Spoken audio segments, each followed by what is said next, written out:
아들에게는 어머니가 요양차 내려가신다고만 했죠. 사실은 병원비가 부담스럽고 간병이 귀찮았던 며느리는 시어머니가 조용히 돌아가시길 바라며 요양원까지 알아봤습니다. 하지만 하늘은 수님 할머니를 버리지 않았어요. 어느 날부터 낯선 여자가 나타나 말없이 집안일을 도와주기 시작합니다. 조용한 시골 마을 한복판에 자리 잡은 낡은 기와집 한 채가 있었습니다.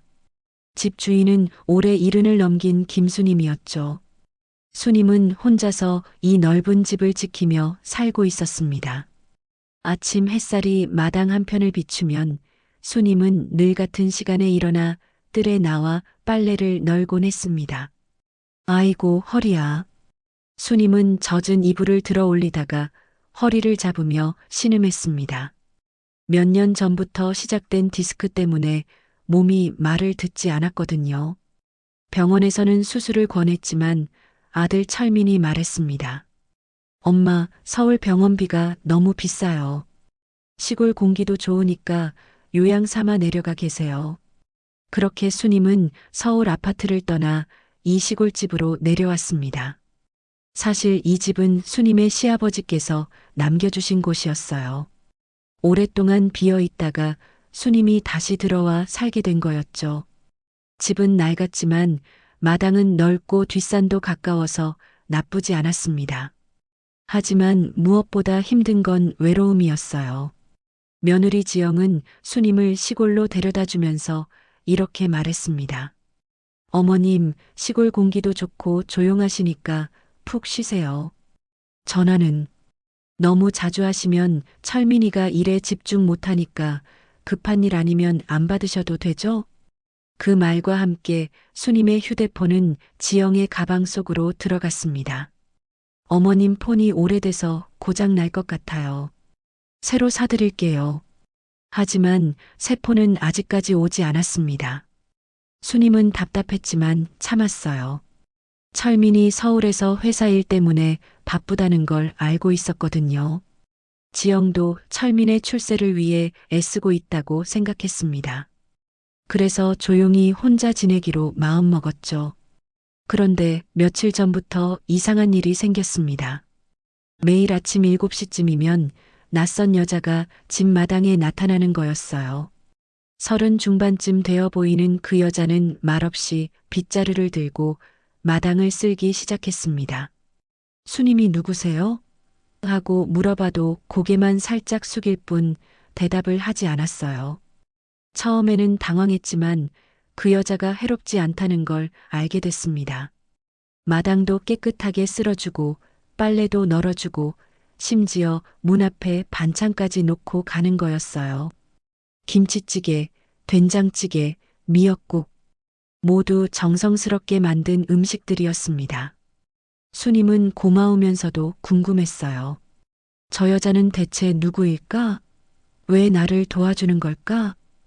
동네 사람들도 수군대기 시작했습니다. 수님이네 집에 매일 오는 저 여자, 누군지 아세요? 혹시 며느리가 보낸 사람 아닐까요? 마을 이장 부인이 수님에게 물어봤어요. 수님아, 그 여자가 누구냐? 말도 안 하고 매일 와서 일만 하던데? 수님은 고개를 저었습니다. 저도 몰라요. 며느리한테 물어봐야겠어요. 그날 저녁 수님은 동네 공중전화로 며느리에게 전화를 걸었습니다. 지영아, 우리 집에 매일 와서 일 도와주는 여자가 있는데 누구니? 지영의 목소리는 차갑게 들렸어요.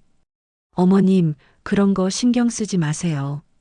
그냥 일 도와주는 사람이에요. 동네에서 소개받은 분이에요. 그런데 말도 안 하고. 어머님, 저 지금 바빠요. 나중에 통화해요. 뚝. 전화는 일방적으로 끊어졌습니다. 수님은 수화기를 내려놓으며 답답함을 느꼈어요. 뭔가 숨기는 게 있는 것 같았거든요. 하지만 그보다 더 신경 쓰이는 건 그 여자였습니다. 왜 그렇게 말없이 도와주는 걸까요? 그리고 가끔 수님을 바라보는 그 여자의 눈빛에는 뭔가 슬픈 기색이 담겨 있었어요. 내일은 꼭 물어봐야겠다. 수님은 그렇게 다짐하며 잠자리에 들었습니다. 다음 날 아침 수님은 평소보다 일찍 일어났습니다. 그 여자가 오기 전에 미리 기다리고 있다가 대화를 나눠보려고 했거든요. 마당에 나가 앉아서 기다리고 있으니 정말로 7시 정각에 그 여자가 나타났습니다. 아, 왔구나. 수님이 일어서자 여자는 깜짝 놀라며 뒤로 물러섰어요. 괜찮다, 괜찮아. 나 무서운 사람 아니야. 수님은 손을 내저으며 다가갔습니다. 그런데 가까이서 보니 그 여자의 얼굴이 더 선명하게 보였어요. 어머, 너 얼굴이. 수님은 무언가를 발견하고 말을 멈췄습니다. 그 여자의 이마에 작은 흉터가 있었거든요. 그리고 왼쪽 손목에도 길쭉한 상처 자국이 선명했습니다. 그 상처는 어떻게 난 거니? 여자는 손목을 소매로 가리며 고개를 숙였어요. 하지만 수님의 머릿속에서는 어떤 기억이 스치고 지나갔습니다. 어디서 본 것 같은데. 분명히 그와 비슷한 상처를 본 적이 있었어요. 언제였을까요? 너 이름이 뭐니? 수님이 물었지만 여자는 여전히 말이 없었습니다. 그저 빗자루를 들고 마당을 쓸기 시작할 뿐이었죠. 수님은 옆에서 지켜보며 계속 말을 걸어봤어요. 여기 동네 사람이니? 아니면 어디서 왔니? 그때 여자가 처음으로 입을 열었습니다.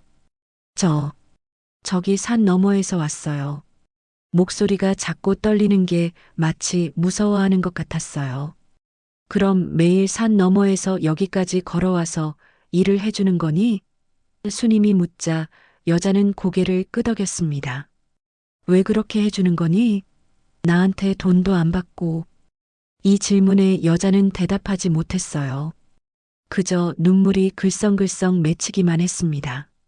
수님은 더 이상 묻지 않기로 했어요. 뭔가 사연이 있는 것 같았거든요. 그날 오후 수님은 집안 정리를 하다가 마루 밑에서 낡은 작은 상자를 발견했습니다. 이게 뭐지? 상자를 열어보니 오래된 사진들과 서류들이 들어 있었어요. 그런데 그 중에서 수님의 눈길을 끄는 것이 있었습니다. 이건 유정이 사진이잖아. 수님의 막내딸 유정이가 3살 때 찍은 사진이었어요. 하얀 원피스를 입고 활짝 웃고 있는 모습. 그런데 사진을 자세히 보니 유정이의 이마에도 작은 흉터가 있었습니다. 그리고 왼쪽 손목에도 길쭉한 상처가. 이건. 수님은 깜짝 놀랐어요. 오늘 아침에 본 그 여자의 상처와 똑같은 위치에 있었거든요. 설마, 아니겠지? 수님은 고개를 저었습니다. 유정이는 25년 전에 시장에서 실종됐어요. 그때 3살이었으니까 지금은 28살이 됐을 텐데. 그 여자는 30 중반 정도로 보였습니다. 나이가 안 맞았어요. 하지만 그 상처들이 너무 비슷해서 수님은 마음이 불안해졌습니다. 혹시, 정말 혹시, 말도 안 되는 생각이었지만 계속 머릿속을 맴돌았어요. 저녁 무렵 수님은 다시 공중전화로 며느리에게 전화를 걸었습니다. 지영아, 그 여자 말인데. 어머님, 또 그 얘기세요? 그냥 일 도와주는 사람이라고 했잖아요. 지영의 목소리에는 짜증이 섞여 있었어요. 그런데 그 여자가 어디 사는 사람이니? 이름은 뭐고? 수님이 계속 물어보자 지영은 한숨을 쉬었습니다. 어머님, 그런 거 꼭 알아야 하세요? 일만 잘해주면 되는 거 아닌가요? 하지만, 어머님, 저 정말 바빠요. 철민이 회사 일 때문에 늦게 들어오는데 저녁 준비해야 하거든요. 그런 거 신경 쓰지 마시고 그냥 편히 쉬세요. 또다시 전화가 끊어졌습니다. 수님은 수화기를 내려놓으며 답답함을 느꼈어요. 뭔가 숨기고 있다는 느낌이 더 강해졌거든요. 왜 그 여자에 대해 자세히 알려주지 않는 걸까요? 그리고 왜 이렇게 짜증을 내는 걸까요? 그날 밤 수님은 잠이 오지 않았습니다. 계속해서 그 여자의 얼굴과 유정이의 사진이 겹쳐서 보였어요. 이마의 상처, 손목의 상처, 너무 비슷해. 그리고 그 여자가 자신을 바라보는 눈빛도 뭔가 애틋했습니다. 내일은 더 자세히 물어봐야겠다. 수님은 그렇게 다짐하며 뜬 눈으로 밤을 지새웠습니다. 마음 한편으로는 말도 안 되는 기대감이 올라왔지만 다른 한편으로는 실망할까봐 두려웠어요. 하지만 그 여자의 정체를 알아내야 한다는 생각은 점점 강해졌습니다. 혹시 정말로 유정이가 돌아온 건 아닐까요? 다음 날 아침 수님은 일찍 일어나 마당에서 그 여자를 기다렸습니다. 어젯밤 내내 생각해봐도 그 상처들이 너무 비슷했거든요. 7시가 되자 여자가 나타났어요. 오늘은 평소와 달리 작은 보따리를 하나 들고 있었습니다. 그게 뭐니? 수님이 물어보자 여자는 보따리를 내려놓으며 말했어요. 반찬이에요. 어제 많이 만들어서. 목소리가 여전히 작고 조심스러웠습니다. 수님은 보따리를 받으며 여자의 손을 자세히 보려고 했어요. 잠깐 손 좀 보자. 수님이 여자의 손목을 잡으려고 하자 여자는 깜짝 놀라며 손을 빼려고 했습니다. 괜찮다, 괜찮아. 그냥 상처가 어떻게 난 건지 궁금해서. 수님은 부드럽게 말하며 여자의 소매를 살짝 걷어 올렸어요. 길쭉한 상처가 선명하게 드러났습니다. 오래된 상처였지만 깊게 패인 자국이 남아 있었어요. 이건 언제 다친 거니? 수님이 물어보자 여자는 고개를 숙이며 대답했습니다. 어릴 때요. 기억이 잘 안 나지만 3살 때쯤. 수님의 심장이 쿵쾅거리기 시작했어요. 3살 때? 어떻게 다쳤는데? 잘 모르겠어요. 그냥 어른들이 그렇게 말해줬어요. 여자의 대답을 듣고 수님은 더 이상 참을 수 없었습니다. 너 혹시 유정이니? 수님의 목소리가 떨렸어요. 여자는 고개를 들어 수님을 바라봤습니다. 그 눈빛에는 놀라움과 동시에 뭔가 간절한 빛이 스쳐 지나갔어요. 유정이가 누구세요? 내 막내딸이야. 25년 전에 잃어버린. 수님이 말하자 여자의 얼굴이 창백해졌습니다. 저는 고아원에서 자랐어요. 부모님을 모르고. 수님은 급하게 집 안으로 들어가서 어제 찾은 상자를 가져왔어요. 이거 봐. 이게 유정이 사진이야. 유정이의 3살 때 사진을 보여주자 여자는 손으로 입을 막으며 뒤로 물러섰습니다. 이마 상처 봐. 똑같잖아. 그리고 손목 상처도. 수님이 흥분해서 말하자 여자는 눈물을 흘리기 시작했어요. 안 돼요. 그럴 리 없어요. 왜 그럴 리 없어? 이렇게 똑같은데. 그때 여자가 갑자기 무언가를 떨어뜨렸습니다. 작은 목걸이였어요. 수님이 그것을 주워보니 가슴이 멈추는 것 같았습니다. 낡은 은목걸이에 유정이라고 새겨진 이름표가 달려 있었거든요. 이건 내가 유정이한테 해준 목걸이야. 수님의 목소리가 떨렸어요. 유정이가 실종되기 며칠 전에 시장에서 사준 목걸이였습니다. 뒷글자가 지워져서 유정만 보였지만 분명히 유정이었어요. 여자는 더 이상 견디지 못하고 주저앉았습니다. 어머니, 정말 어머니세요? 목소리가 간절했어요. 수님도 무릎을 꿇고 여자를 끌어안았습니다. 유정아, 내 유정이 맞지? 저도 늘 꿈에서 어머니를 찾았어요. 따뜻한 품, 다정한 목소리. 그런데 얼굴은 기억이 안 났어요. 여자가 흐느끼며 말했습니다. 하지만 어머니 품에 안기니까 마음이 너무 편해요. 수님은 유정이를 꼭 안으며 울었어요. 미안해, 유정아. 어머니가 손을 놓쳐서. 어머니가 잘못했어. 아니에요, 어머니. 어머니 잘못이 아니에요. 저 기억해요. 누군가 저를 억지로 끌고 갔던 것. 그때 마을 이장이 마당으로 들어왔습니다. 순임아, 무슨 일이야? 울음소리가. 이장은 서로 안고 있는 순임과 유정이를 보고 깜짝 놀랐어요. 이게 무슨 일이지?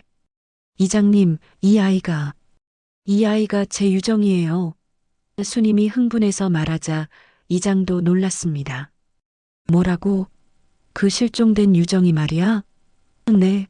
상처도 똑같고 목걸이도 있어요. 이장은 신중하게 말했어요. 순임아, 너무 성급하게 판단하지 마. 확실히 해야 할 거 아니야? 그렇습니다. 아무리 비슷해도 확실한 증거가 필요했어요. 그럼 어떻게 하죠? 순임이 물어보자 이장이 대답했습니다. 병원에 가서 DNA 검사를 해봐야지. 요즘은 그런 검사로 확실히 알 수 있다더라고. 유정이가 말했어요. 저도 알고 싶어요. 정말 어머니 딸인지. 순임은 고개를 끄덕였습니다. 그래, 정확히 알아보자. 그런데 며느리한테는 아직 말하지 말자. 확실해진 다음에. 이장이 의아해했어요. 왜? 좋은 소식인데 바로 연락하지? 그냥 확실해진 다음에요. 순임은 왠지 며느리에게 먼저 말하면 안 될 것 같은 예감이 들었어요. 그날 오후 순임과 유정이는 함께 면소재지 병원으로 갔습니다. 의사는 놀라며 말했어요. 정말 25년 만에 찾으신 건가요? 며칠 후에 결과가 나올 겁니다. 병원에서 돌아오는 길 유정이가 말했어요. 어머니, 결과가 어떻게 나와도 저는 어머니 곁에 있고 싶어요. 순임은 유정이의 손을 꼭 잡았습니다. 당연하지, 내 딸아.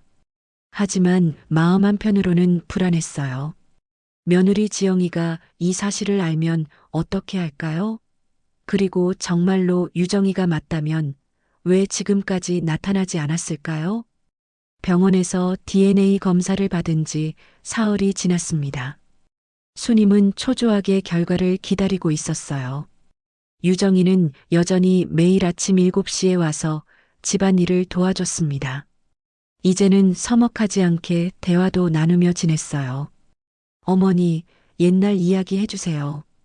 유정이가 마당에서 빨래를 개며 말했습니다. 순임은 옆에 앉아 이런저런 이야기를 들려줬어요. 유정이가 어렸을 때는 정말 말이 많았어. 하루 종일 제잘제잘. 저도 뭔가 기억나는 것 같아요. 따뜻한 목소리로 동화책 읽어주시던 유정이의 눈에 눈물이 맺혔습니다. 그때가 제일 행복했던 것 같아요. 그런데 그날 오후 갑자기 며느리 지영이 택시를 타고 나타났습니다. 어머님, 안녕하세요. 지영은 평소와 달리 밝게 인사했지만 눈빛은 차가웠어요. 갑자기 웬일이니? 순임이 당황해서 물어봤습니다. 어머님 건강 상태 확인하러 왔어요. 요즘 전화도 잘 안 받으시고. 지영은 집안을 둘러보며 말했습니다. 그때 유정이가 부엌에서 나왔어요. 어머님, 차 끓여드릴까요? 지영의 얼굴이 순간 굳어졌습니다. 저 여자가 왜 여기 있죠? 아, 지영아. 이 아이는. 순임이 말하려던 순간 지영이 끼어들었어요. 어머님, 잠깐 밖에서 이야기해요. 지영은 순임을 마당 구석으로 끌고 가서 작은 목소리로 말했습니다. 어머님, 그 여자 너무 가까이 하지 마세요. 어떤 사람인지 정확히 모르잖아요. 하지만 이 아이는. 어머님, 요즘 이상한 사람들이 많아요. 혼자 사시는 어르신들 속여서 재산 빼앗는 사람들 말이에요. 지영의 말에 순임은 깜짝 놀랐어요. 그런 게 아니야. 이 아이는. 어머님이 너무 착하셔서 속는 거예요. 그 여자 어디 살고 뭐 하는 사람인지 확인해 보셨어요? 지영은 계속 의심스럽다는 듯이 말했습니다. 순임은 DNA 검사 이야기를 하려다가 멈췄어요. 아직 결과가 안 나왔으니까요. 그날 저녁 지영은 서울로 돌아가면서 이상한 말을 했습니다. 어머님, 혹시 병원 같은 데 다녀오신 적 있으세요? 건강검진이라도. 왜 갑자기 그런 걸 묻니? 그냥요. 혹시 몸이 아프시면 미리 말씀해 주세요. 그리고 그 여자, 너무 믿지 마세요. 지영은 유정이를 흘끔 보며 말했습니다. 뭔가 알고 있는 것 같았어요. 이틀 후 드디어 병원에서 연락이 왔습니다. 어머님, 결과 나왔습니다. 병원으로 오세요. 수님은 유정이와 함께 병원으로 달려갔어요. 의사는 검사 결과지를 보며 놀란 표정을 지었습니다. 정말 놀랍습니다. 99.9% 친모와 친딸이 확실합니다. 의사의 말에 수님과 유정이는 서로 껴안고 울었어요. 정말이에요? 정말 제 딸이에요? 네, 의학적으로 확실합니다. 기쁨도 잠깐, 수님은 궁금한 게 생겼어요. 그런데 의사 선생님, 혹시 이 검사 결과를 다른 사람이 알 수 있나요? 아니요, 본인들만 확인할 수 있습니다. 개인정보라서요. 하지만 다음 날 아침, 이상한 일이 벌어졌습니다. 수님이 아침에 일어나 보니 결과지가 사라져 있었어요. 분명히 서랍에 넣어뒀는데 집안을 다 뒤져봐도 찾을 수 없었습니다. 유정이가 와서 함께 찾아봤지만 없었어요. 어머니, 혹시 어디 다른 데 두셨을까요? 아니야, 분명히 여기 뒀는데.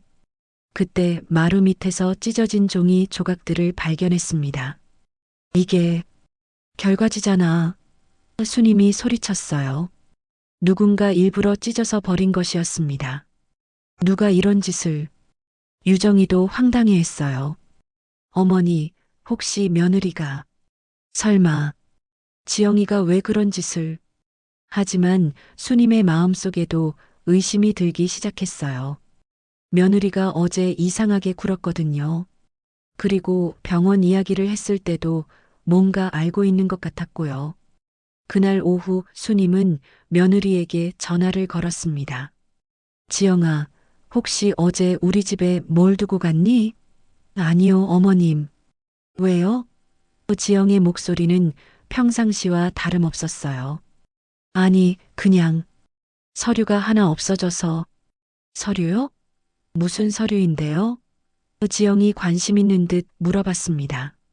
수님은 뭔가 이상하다는 느낌이 들었어요. 왜 이렇게 자세히 묻는 걸까요?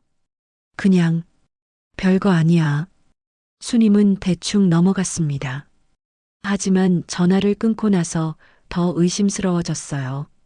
혹시 며느리가 정말로 집에 몰래 들어와서 결과지를 가져간 건 아닐까요?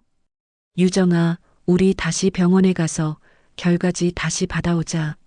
수님이 말하자 유정이가 고개를 끄덕였습니다. 네, 어머니. 그런데 이번에는 안전한 곳에 보관해야겠어요. 두 사람은 무언가 불길한 예감을 느끼고 있었습니다. 며느리가 왜 이런 짓을 했을까요? 그리고 왜 유정이를 그렇게 경계하는 걸까요? 뭔가 숨기고 있는 게 분명했어요. 수님과 유정이가 병원에서 새로운 결과지를 받아온 그날 저녁 갑자기 며느리 지영이 다시 나타났습니다. 이번에는 아들 철민도 함께였어요. 어머니, 안녕하세요. 철민이 인사했지만 표정이 어두웠습니다. 철민아, 갑자기 웬일이니? 수님이 반가워하며 물어봤어요. 하지만 철민은 평소와 달리 차갑게 대답했습니다. 어머니, 심각하게 이야기할 게 있어서 왔어요. 지영이 유정이를 가리키며 말했습니다. 어머님, 그 여자 때문에 온 거예요. 이웃들이 다 수군거리더라고요. 혼자 사시는 어르신한테 정체불명의 여자가 매일 드나든다고. 뭐가 정체불명이야. 이 아이는. 수님이 화를 내려던 순간 철민이 끼어들었어요. 어머니, 그 여자가 어머니를 이용하려는 거예요. 혼자 사는 노인분들 타겟으로 하는 사기꾼들 많다고 뉴스에도 나왔잖아요. 수님은 어이가 없었어요. 사기꾼이라니. 이 아이는 내 딸이야. 어머니, 정신 차리세요. 딸이라니, 그게 말이 됩니까? 지영이 큰 소리로 말했습니다. 정말이야. 병원에서 DNA 검사도 했어. 수님이 결과지를 꺼내려던 순간 지영이 놀란 표정을 지었어요. DNA 검사요? 언제요? 며칠 전에 99.9% 확실하다고 했어. 그때 철민이 웃으며 말했습니다. 어머니, 그런 검사 비용이 얼마나 비싼지 아세요? 그 여자가 어머니 돈으로 가짜 검사라도 시킨 거 아닐까요? 가짜가 아니야. 제대로 된 병원에서. 어머니, 속지 마세요. 요즘 가짜 병원도 많고 서류 조작하는 것도 쉬워요. 지영이 계속 의심을 부추겼습니다. 수님은 답답했어요. 왜 이렇게 믿지 않는 걸까요? 유정이가 조용히 말했습니다. 어머님들, 저는 어머니를 속이려는 게 아니에요. 정말로. 너 닥쳐. 지영이 소리쳤어요. 어떻게 감히 어른들 대화에 끼어들어. 수님이 화를 냈습니다. 지영아, 왜 그렇게 말하니? 어머님이 너무 순진하셔서 그래요. 저 여자 보세요. 어떻게 생겼는지, 어떻게 말하는지. 그때 철민이 충격적인 말을 했어요. 어머니, 사실 저희가 어머니를 여기 모신 이유가 있어요. 무슨 소리니? 어머니 치료비가 너무 많이 들어요. 서울 집도 팔아야 할 상황이고. 그게 무슨... 수님이 당황하며 물어봤어요. 철민은 계속 말했습니다. 그런데 지금 이런 일까지 생기면 저희로서는 더 이상 어머니를 돌볼 수가 없어요. 지영이 덧붙였습니다. 그 여자 때문에 동네에서 소문도 나고 철민이 회사에서도 안 좋게 보기 시작했어요. 가족 관리도 제대로 못한다고. 수님은 믿을 수 없었어요. 너희가 지금 뭐라고 하는 거니? 어머니, 현실을 받아들이세요. 저희도 살아야 하거든요. 철민의 말에 수님의 가슴이 무너졌습니다. 그럼 나보고 어떻게 하라는 거니? 그 여자부터 쫓아내세요. 그리고 조용히 지내시면 저희가 계속 돌봐드릴게요. 지영이 차갑게 말했어요. 유정이가 눈물을 흘리며 말했습니다. 저는 정말 어머니 딸이에요. 어머니를 속이려는 게 아니에요. 하지만 철민은 들으려고 하지 않았어요. 어머니, 선택하세요. 저희를 믿으실 건지, 저 정체불명의 여자를 믿으실 건지. 철민의 말에 수님은 머리가 어지러웠어요. 아들과 며느리가 이렇게 나올 줄은 몰랐거든요. 그때 지영이 결정타를 날렸습니다. 어머님, 사실 저희 이미 요양원 알아봤어요. 거기가 어머님한테 더 좋을 것 같아서요. 요양원이라고? 수님이 소리쳤어요. 네, 거기서 제대로 된 치료도 받으시고 이런 사기꾼들 접근할 수도 없고요. 지영의 말에 수님은 온몸이 떨렸습니다. 너희가 날 요양원에 보내려고? 어머니, 그게 어머니를 위한 길이에요. 여기서 혼자 계시면서 이상한 사람들한테 속기만 하실 거 아니에요. 철민이 말했지만 수님은 이미 모든 걸 깨달았어요. 처음부터 이들은 자신을 귀찮아했던 거였습니다. 시골로 보낸 것도 전화를 못 받게 한 것도 모든 게 자신을 버리기 위한 계획이었던 거죠. 수님은 유정이를 바라봤어요. 눈물을 흘리며 자신을 걱정스럽게 바라보는 딸. 그리고 자신을 요양원에 보내려는 아들과 며느리. 나는 내 선택을 했다. 어머니? 철민이 기대하는 듯 물어봤어요. 수님은 단호하게 말했습니다. 유정이가 내 딸이다.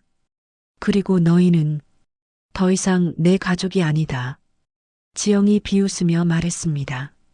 그럼 그 가짜 딸이랑 여기서 굶어 죽으세요.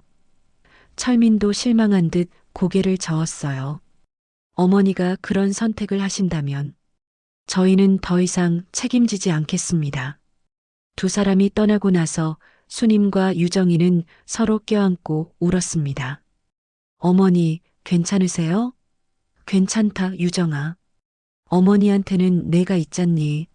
하지만 마음 한편으로는 두려웠어요. 정말로 아들과 며느리 없이 살 수 있을까요? 하지만 유정이가 있다면, 진짜 딸이 있다면 못할 게 없었습니다.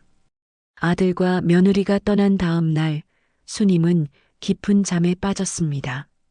어제의 충격이 너무 컸던 거죠. 유정이는 밤새 수님 곁을 지키며 간병했어요. 열이 나고 몸을 떨기까지 했거든요. 어머니, 괜찮으세요? 유정이가 걱정스럽게 물어봤습니다. 수님은 힘겹게 눈을 뜨며 말했어요. 유정아, 어머니 괜찮다. 내가 있어서. 하지만 목소리가 많이 약해져 있었습니다. 그날 오후 유정이는 수님에게 자신의 이야기를 들려주기 시작했어요. 어머니, 제가 어떻게 살아왔는지 말씀드릴게요. 수님은 유정이의 손을 꼭 잡고 들었습니다. 저는 그날 이후로 여러 곳을 전전했어요. 처음에는 어떤 아저씨가 저를 데려갔는데 나중에 알고 보니 나쁜 사람이었어요. 유정이의 목소리가 떨렸습니다. 그 사람이 저를 고아원에 팔았어요. 수님의 가슴이 찢어질 것 같았어요. 내 새끼가 그런 일을. 고아원에서도 힘들었어요. 입양 갔다가 다시 돌아오기를 여러 번 반복했거든요. 어떤 가정에서는 일만 시키고 어떤 곳에서는. 유정이는 말을 멈췄어요. 너무 힘든 기억이었거든요. 수님은 눈물을 흘리며 말했습니다. 미안해, 유정아. 정말 미안해. 어머니가 지켜주지 못해서. 아니에요, 어머니. 어머니 잘못이 아니에요. 사실 저는 항상 어머니를 찾고 있었어요. 유정이가 계속 이야기했습니다. 어머니 얼굴은 기억나지 않았지만 따뜻한 품과 목소리는 기억났거든요. 수님은 궁금했어요. 그럼 어떻게 나를 찾은 거니? 신문에서 봤어요. 시골로 내려간 노모를 돌보지 않는 며느리라는 기사가 있었거든요. 사진도 있었는데 어머니 같았어요. 사진이라고? 수님이 놀라며 물어봤어요. 네, 마을 이장님이 기자한테 인터뷰한 기사였어요. 며느리가 시어머니를 시골에 버렸다는. 유정이의 말에 수님은 깜짝 놀랐습니다. 그런 기사가 났었다고? 네, 몇 달 전에요. 그때부터 이 동네를 찾아다녔어요. 혹시 정말 어머니일까봐. 유정이는 눈물을 흘리며 말했습니다. 수님은 이해가 안 됐어요. 그럼 왜 처음부터 말하지 않았니? 무서웠어요. 만약 다른 사람이면 어떡하나. 그리고 확신도 없었고요. 그냥 가까이서 지켜보고 싶었어요. 그때 수님은 중요한 걸 깨달았습니다. 그럼 며느리가 그 기사를 봤을 수도 있겠네. 어머니, 지영이가 내가 올 걸 알고 있었을지도 몰라. 그래서 그렇게 경계했던 거야. 유정이도 놀랐어요. 정말요? 그럼 며느리가 일부러. 그럴 가능성이 높아. DNA 검사 결과지도 누가 찢었겠어? 수님의 말에 유정이는 화가 났습니다. 어머니를 그렇게 대하다니. 너무 심해요. 괜찮다, 유정아. 이제 진실을 알았으니까. 수님은 유정이를 다독이며 말했어요. 하지만 마음속으로는 며느리에 대한 분노가 치밀어 올랐습니다. 그날 저녁 수님은 유정이에게 옛날 이야기를 더 들려줬어요. 유정이는 정말 똑똑한 아이였어. 돌도 안 지났는데 엄마라고 말했거든. 정말요? 그럼 그리고 노래도 잘 불렀어. 곰 3마리를 제일 좋아했지. 유정이가 갑자기 노래를 부르기 시작했어요. 곰 3마리가 한 집에 있어. 수님은 깜짝 놀랐습니다. 정확히 자신이 불러주던 멜로디였거든요. 어떻게 그 멜로디를 알지? 저도 모르겠어요. 그냥 자연스럽게 나왔어요. 유정이도 신기해했어요. 이건 확실한 증거였습니다. 어릴 때 기억이 남아있는 거였어요. 수님은 더 확신했습니다. 유정아, 정말 내 딸이 맞구나. 네, 어머니. 저도 이제 확신해요. 어머니 품에 있으면 마음이 너무 편해요. 그 밤 두 사람은 오랜만에 편안하게 잠들었어요. 하지만 새벽에 이상한 소리가 들렸습니다. 뭔가 마당에서 소리가. 수님이 일어나 창문을 열어봤어요. 마당에 누군가 있었습니다. 손전등을 들고 뭔가를 찾고 있는 것 같았어요. 누구야? 수님이 소리치자 그 사람이 깜짝 놀라며 도망갔습니다. 뒷모습이 낯익었어요. 어머니, 무슨 일이에요? 유정이가 깨어 물어봤어요. 누군가 마당에서 뭔가 찾고 있었어. 누구요? 잘 안 보였는데. 며느리 같았어. 다음 날 아침 마당을 살펴보니 여기저기 파헤쳐진 흔적이 있었어요. 뭘 찾았던 걸까? 유정이가 의아해했습니다. 수님은 무언가 떠올랐어요. 혹시 증거를 없애려고 했나? 어떤 증거요? 유정이 실종 당시 자료들이야. 예전에 경찰서에서 받아둔 서류들이 있거든. 수님은 급하게 집 안으로 들어가 옛날 상자를 확인했어요. 상자는 그대로 있었지만 서류 몇 장이 없어졌습니다. 역시 누군가 가져갔어. 수님은 이제 확실히 알았어요. 며느리가 모든 증거를 없애려고 하고 있다는 걸. 어머니, 이제 어떻게 할까요? 유정이가 걱정스럽게 물어봤어요. 수님은 단호하게 말했습니다. 진실을 밝혀야지. 내가 내 딸이라는 걸 모든 사람들이 알게 해야 해. 며느리가 증거를 없애려 한 사건이 있은 지 사흘 후 수님은 마을 이장에게 모든 사실을 털어놨습니다. 이장님, 제가 말씀드릴 게 있어요. 이장은 놀라며 DNA 검사 결과를 확인했어요. 이게 정말이야? 유정이가 정말 돌아온 거야? 네, 확실해요. 그런데 며느리가 계속 방해하고 있어요. 수님이 지금까지 있었던 일들을 모두 설명하자 이장의 표정이 심각해졌습니다. 그럼 경찰서에 신고해야겠어. 이건 단순한 가족 문제가 아니야. 이장의 말에 수님도 고개를 끄덕였어요. 그래야겠어요. 더 이상 참을 수 없어요. 그날 오후 수님과 유정이는 이장과 함께 경찰서에 갔습니다. 담당 형사는 이야기를 듣고 놀라워했어요. 25년 전 실종 사건이군요. 당시 수사 기록을 확인해 보겠습니다. 옛날 자료를 뒤져보니 놀라운 사실이 밝혀졌습니다.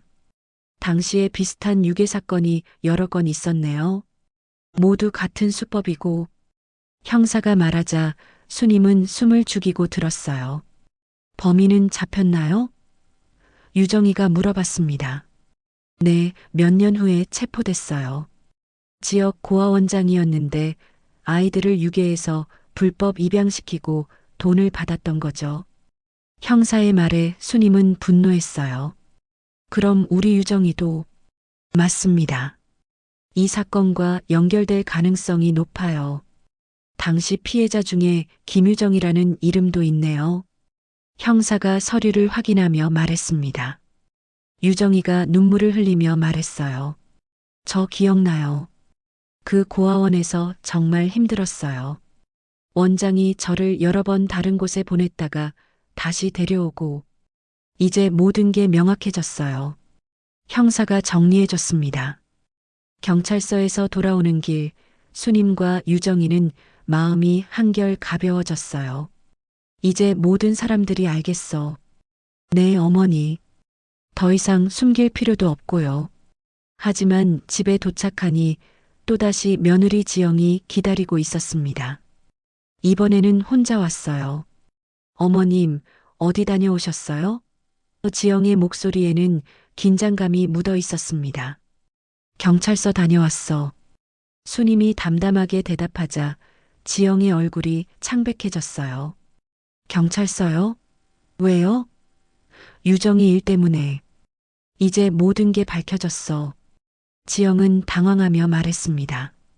어머님, 아직도 그 여자 말을 믿으세요? 정말 속고 계시는 거예요. 속는 게 아니야. 경찰도 확인해줬어. 유정이가 정말 내 딸이라고. 그때 지영이 갑자기 본색을 드러냈습니다. 좋아요. 그럼 솔직히 말씀드릴게요. 지영의 목소리가 날카로워졌어요. 저는 처음부터 어머님이 싫었어요. 수님은 깜짝 놀랐어요. 뭐라고? 어머님 때문에 저희가 얼마나 힘들었는지 아세요? 병원비에 간병비에 저희 인생이 망가졌다고요. 지영이 소리쳤습니다. 그래서 어머님을 여기 버린 거예요. 조용히 돌아가시길 바랐는데 이런 일이 생기다니. 지영의 말에 수님은 충격을 받았어요. 정말로 자신을 버리려고 했던 거였습니다. 유정이가 화를 내며 말했어요. 어떻게 그런 말을 할 수 있어요? 너도 닥쳐. 어디서 나타나서 남의 가정을 망치는 거야. 지영이 유정이에게 소리쳤습니다. 남의 가정이 아니야. 여긴 내 집이고 유정이는 내 딸이야. 수님도 참지 못하고 소리쳤어요. 지영은 비웃으며 말했습니다. 딸이요? 25년 동안 어디 있던 딸이요? 그건 수님이 말하려던 순간 지영이 더 충격적인 말을 했어요. 사실 저희는 이미 이혼 서류도 준비해뒀어요. 철민이랑 헤어질 생각이었거든요. 뭐라고? 수님이 믿을 수 없다는 듯 물어봤어요. 네, 저는 철민이보다 더 좋은 사람 만났어요. 어머님 돌볼 필요도 없는 사람으로요. 지영의 말에 수님은 온몸이 떨렸습니다. 그럼 철민이는 알고 있니? 당연히 모르죠. 저는 어머님이 조용히 돌아가시길 기다렸던 거예요. 그럼 재산도 상속받고 새 출발할 수 있었는데. 지영이 냉정하게 말했어요. 수님은 더 이상 참을 수 없었습니다. 너 같은 년이 어떻게 그런 생각을. 어머님이 순진하셔서 그래요. 세상이 어떤 곳인지 모르시잖아요. 그때 유정이가 단호하게 말했어요. 이제 그만 나가세요. 여긴 제 어머니 집이에요. 내 어머니 집이라고? 웃기지 마. 지영이 비웃었습니다. 나가지 않으면 경찰 부를 거예요. 유정이의 말에 지영은 잠시 망설였어요. 경찰이 이미 사건을 파악하고 있다는 걸 알고 있었거든요. 좋아요. 하지만 어머님 후회하실 거예요. 철민이도 어머님 편이 아니거든요. 지영은 그렇게 말하고 집을 나갔습니다. 지영이 떠나고 나서 수님은 주저앉았어요. 내가 어떻게 그런 사람을 며느리로. 유정이가 수님을 부축하며 말했어요. 어머니, 괜찮아요. 이제 진실을 다 알았잖아요. 그런데 철민이는 정말 몰랐을까? 수님이 걱정스럽게 물어봤어요. 유정이도 확신할 수 없었습니다. 하지만 이제는 모든 게 명확해졌어요. 지영이 얼마나 악독한 사람인지 알게 된 거죠. 그날 밤 두 사람은 서로 의지하며 지냈습니다. 힘든 진실을 알게 됐지만 적어도 이제 더 이상 속지는 않을 거였어요. 며느리 지영이 떠나고 일주일이 지났습니다. 수님과 유정이는 평온한 일상을 되찾았어요. 매일 아침 함께 마당에서 빨래를 널고 저녁에는 뒷산에 올라 산책을 했습니다. 25년 만에 찾은 모녀의 시간이었죠. 그런데 어느 날 아침 갑자기 아들 철민이 혼자 찾아왔습니다. 지영과 함께 올 때와는 달리 초라한 모습이었어요. 어머니, 철민의 목소리가 떨리고 있었습니다. 철민아, 무슨 일이니? 수님이 걱정스럽게 물어봤어요.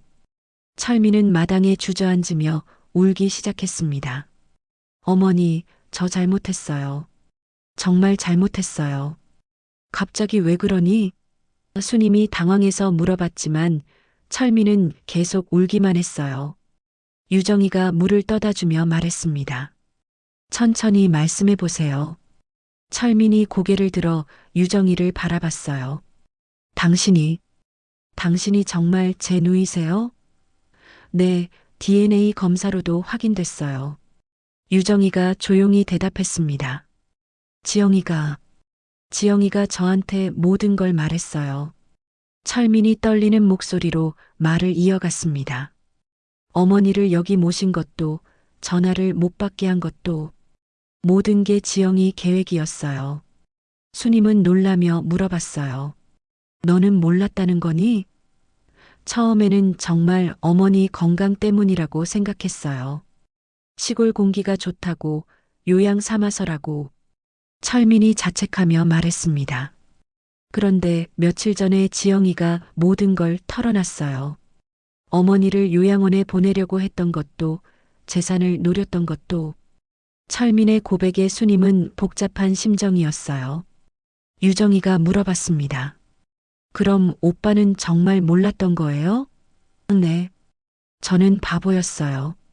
아내 말만 믿고 어머니를 의심했어요. 철민이 뒤늦은 후회를 했습니다. 지영이는 지금 어디 있니? 수님이 물어보자 철민이 대답했어요. 이혼 서류 내고 다른 남자랑 도망갔어요. 회사 돈까지 가져가서. 철민의 목소리에는 절망이 묻어 있었습니다. 수님은 안타까웠지만 한편으로는 다행이라고 생각했어요. 그런 여자와 헤어진 게 잘된 일이야. 어머니, 저 용서해 주세요. 정말 잘못했어요. 철민이 수님의 발 앞에 무릎을 꿇었습니다. 일어나거라. 수님이 철민을 일으켜 세우며 말했어요. 너도 속은 거잖니? 그 여자한테. 하지만 저는 어머니를 의심했어요. 제 누이를 사기꾼이라고. 철민이 유정이를 바라보며 말했습니다. 유정이가 철민에게 다가가서 말했어요. 오빠, 이제 됐어요. 우리 가족이니까 서로 용서하고 새 출발해요. 유정이의 따뜻한 말에 철민은 더 큰 소리로 울었습니다. 누이야, 정말 미안해. 어머니를 그렇게 대한 것도, 너를 믿지 않은 것도. 괜찮아요, 오빠. 저도 오빠를 이해해요. 유정이는 진심으로 철민을 용서했어요. 수님이 두 자녀를 바라보며 말했습니다. 이제 우리 진짜 가족이 됐구나. 셋은 서로 껴안고 오랫동안 울었어요. 25년 만에 완전해진 가족이었습니다. 그날부터 철민은 매주 시골집을 찾아왔어요. 어머니와 누이를 돌보며 잃어버린 시간을 보상하려고 했습니다. 어머니, 서울로 다시 올래요? 철민이 물어봤지만 수님은 고개를 저었어요. 여기가 좋다. 유정이도 있고 공기도 좋고. 수님은 이제 이곳이 진짜 집처럼 느껴졌어요. 유정이도 동감했습니다. 저도 여기서 어머니와 함께 살고 싶어요. 한 달이 지난 어느 날 수님은 뒷산에 작은 표지석을 세웠습니다. 그리움의 딸, 다시 돌아오다라고 새겨진 표지석이었어요. 이건 뭐예요, 어머니? 유정이가 물어봤어요. 우리가 다시 만난 걸 기념하는 거야. 그리고 앞으로도 우리 가족이 행복하게 살자는 약속이고. 수님의 말에 유정이는 눈물을 흘렸어요. 어머니, 정말 행복해요. 어머니를 찾아서. 나도 그래, 유정아. 내가 돌아와서 어머니는 다시 살 이유가 생겼어.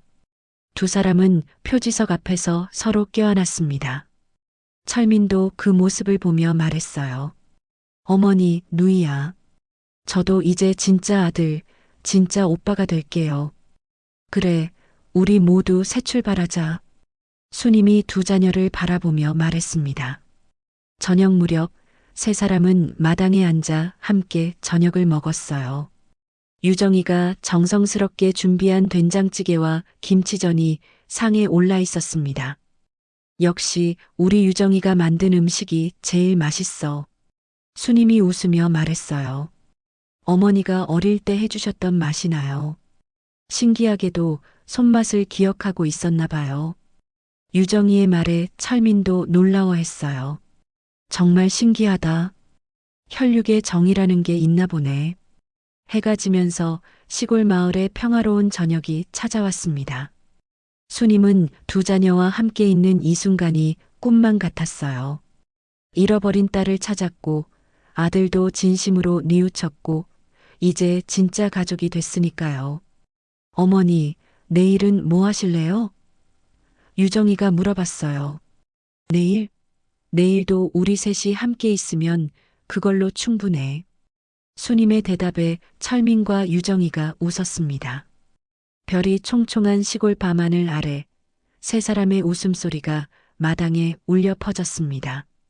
버려진 며느리였지만 돌아온 딸이었던 유정이, 그리고 뒤늦게나마 진실을 깨달은 아들 철민. 모든 시련을 이겨내고 다시 하나가 된 가족이었습니다. 오늘 이야기가 마음에 드셨다면 구독과 좋아요 부탁드립니다. 구독과 좋아요는 무료입니다. 여러분의 작은 클릭 하나가 더 좋은 이야기를 만드는 큰 힘이 됩니다.